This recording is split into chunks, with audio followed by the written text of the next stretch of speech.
मेरी बहन ये अपने जिस्म को तूने नंगा कर दिया, ये जुमला कहते हुए भी अच्छा नहीं लगता, लेकिन क्या करें, हमारी बहनें हो, हमारी माएँ हो, नश्तर जो लगाता है वो दुश्मन नहीं होता।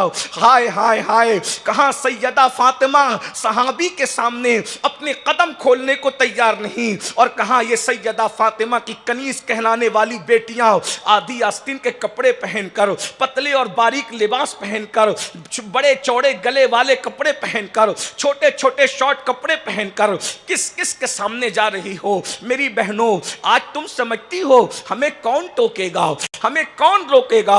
मेरी बहन, तुझे कोई नहीं टोकेगा, तुझे कोई नहीं रोकेगा, इसलिए कि ये दुनिया तो मसलहत पसंदी की दुनिया है, ये दुनिया तो मसलहत पसंदी की दुनिया है, ये दुनिया तो जराइम को देख करके मुंह में दही जमाने वाली दुनिया है, ये दुनिया तो मालदारों से दबने वाली दुनिया है, ये दुनिया तो मालदारों से चपने वाली दुनिया है। मगर याद रखना, तुझे कोई रोके न रोके, अल्लाह का कुरान तुझे रोक रहा है, हदीस मुस्तफ़ा तुझे पुकार पुकार कर कह रही है कि जो औरतें पतले बारीक लिबास पहनती है उस पर अल्लाह की भी लानत है, अल्लाह के रसूल की भी लानत है, अल्लाह के फरिश्तों की भी लानत है, हर लानत करने वाले की लानत है। मेरी बहन, सिर्फ इसलिए ना तू शादी में सज धज के क्यों जा रही है, तेरे सर पे दुपट्टा क्यों नहीं है, तूने दुपट्टे को मफलर क्यों बनाया है, इसीलिए ना कि लोग तुझे कहें कितनी अच्छी लग रही है। मेरी बहन, थोड़ा तसव्वुर कर, चले अगर सही माना में तेरी किसी ने तारीफ भी कर दी कि तू वाकई अच्छी लग रही है, तो जब कब्र में ये कब्र के बिच्छू तुझे डसने के लिए आएंगे, कब्र के कीड़े तेरे खूबसूरत गालों को खाने के लिए आएंगे, कब्र के कीड़े तेरे होठों को खाने के लिए आएंगे, जब तेरी आंखों को अल्लाह पानी बनाकर तेरे चेहरे पे बहाएगा, तो ये अच्छी लगने की तारीफ करने वाली लड़कियां क्या तुझे कब्र में बचा सकेगी, क्या तेरी हिफाजत कर सकेगी, क्या तुझे अल्लाह के अजाब से बचा सकेगी। अल्लाह तो फरमा रहा है, मा लहू मिन दाफे, जब अल्लाह रब्बुल इज्जत अजाब देगा तो तुझे कोई नहीं बचा सकता, दुनिया की कोई ताकत नहीं बचा सकती। मेरी बहन, बता तो सही, अपने आप को बर्बाद न करो। ए कौम की बच्चियां, तुमने तो अपनी शादियों को कयामत बना रखा है, तुमने तो अपनी शादियों को बर्बादियों का सबब बना रखा है। पर्दे का एहतिमाम नहीं, मर्द औरतों का जो वो इख्तिलात है, मर्द औरतें एक साथ है, हाँ, पर्दे का कोई इंतजाम नहीं, कोई इंसराम नहीं। अल्लाह अकबर। याद रखना, हर अच्छे आदमी को पहचानने के लिए दो मौके होते हैं, या तो खुशी का मौका या तो गम का मौका।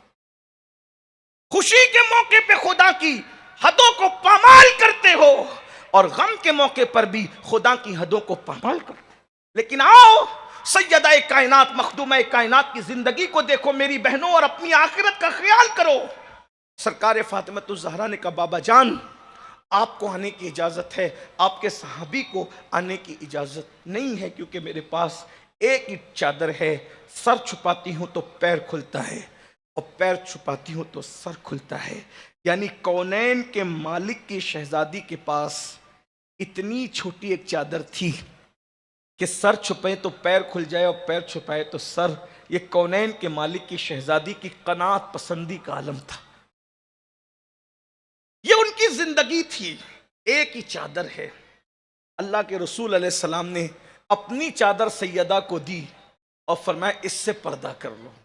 सैयदा ने अपने वजूद को छुपाया और उसके बाद अल्लाह के रसूल सल्लल्लाहु अलैहि वसल्लम उनके घर में दाखिल हुए और आका अलैहि सलाम ने सरकार फातिमा के सर पे हाथ रख करके फरमाया, बेटी कैसी हो?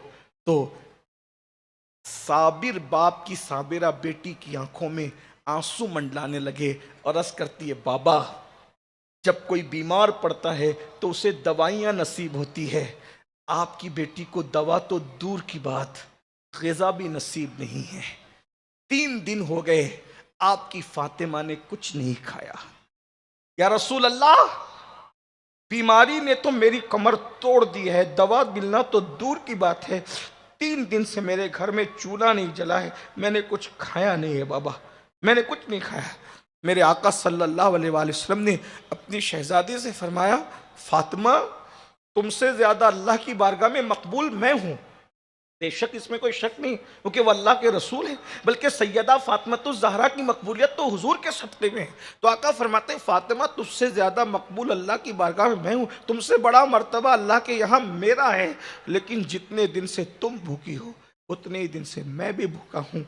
और अगर मैं चाहूँ तो अल्लाह मुझे एक से एक ग़िज़ा खिलाए, एक से एक लिबास अता करे, लेकिन मैं अपने अल्लाह की बारगाह में जो है वो क़नाअत करना चाहता हूँ, मैं आज़ी करना चाहता हूँ। अल्लाह अकबर। और फिर अपनी बेटी से फरमाया, फ़ातिमा क्या तुम इस बात पर खुश नहीं हो कि तुम जन्नती औरतों की सरदार हो, तुम सारी औरतों की सरदार हो। ए फ़ातिमा, दुनिया के लिए दुनिया की नेमतें हैं, मोहम्मद और आले मोहम्मद के लिए आखिरत की नेमतें हैं। ए खातून जन्नत रदी अल्लाह ताला अन्हा की कनीज़ो, अब मैं आपसे पूछना चाहता हूँ, मुझे बताएं तो सही, कहाँ ये ज़िंदगी, क्या हमारी ज़िंदगियों के अंदर इस ज़िंदगी कोई हल्की सी रमक भी मौजूद है, कोई चमक भी मौजूद है, हल्का सा कोई शम्मा भी मौजूद है? कुछ भी नहीं। हम तो दावे करते हैं नबी और आले नबी की मोहब्बत के, लेकिन हमारी ज़िंदगी में ऐसा कुछ भी नहीं है। ऐश और ऐश है। हर संडे को हमें पिकनिक पर जाना ज़रूरी है, चाहे वहाँ जाकर हम जहन्नम मोल लें। अल्लाह अकबर। हर शादी के अंदर नए कपड़े ज़रूरी है। हराम और हलाल की कोई तमीज़ नहीं है। ऐ खातून जन्नत की कनीज़ों, ये शैतान ने हमारी फिक्र को अगवा कर लिया है। हम ऐश पसंद हो गए हैं और ये ऐश पसंदी की वजह से इर्तिदाद के दरवाजे खुल रहे हैं, लड़कों के साथ भागने के दरवाजे खुल रहे हैं, इसी तरह से पसंद की शादियों के दरवाजे खुल रहे हैं।